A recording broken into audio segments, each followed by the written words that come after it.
VoodooDE. What's up guys, welcome back to virtual reality.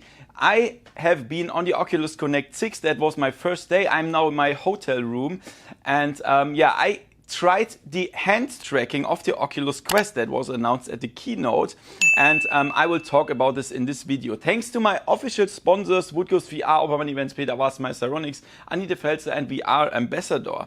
So the app that I tried was called Farmer Insurance, and that I was in a kitchen and I had to find and fix water leaks. So if there is some water on the floor or somewhere else, I have to point with my finger on it and then say repair or clean.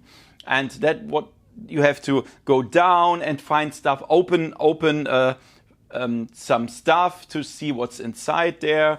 And it worked okay, it worked, but it was not perfect. So if I hold my hands like this, it worked.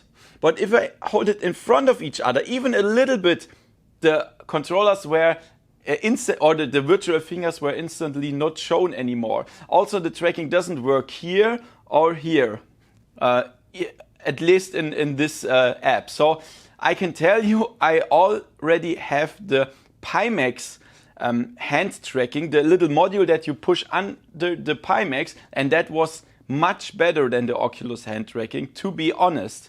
I don't know why they have time until beginning of 2020 to fix that or to improve that, but for now the Pimax hand tracking was much better, I would say. It's okay, but it's not perfect with the Oculus Quest tracking. Also, I asked, will this be on the Rift S as well? But they didn't know anything about this, so don't expect the hand tracking to come to Oculus Rift S soon. First, they will do that for the Oculus Quest. Also, the library and the menu of the Oculus Home looks very different. It looks much easier to handle so that you can just point with your finger on that, and it only shows in the library the apps that support hand tracking.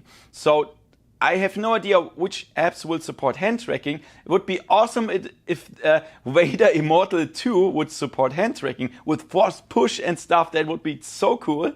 But I don't know. We will see. However, that's everything so far. If it's released in beginning of 2020, I will try it at home, of course. But that's everything you need to know so far. That were my first impressions. So if you liked the video, give me a thumbs up and subscribe to my channel. And see you next time in virtual reality, guys. See ya. VoodooDE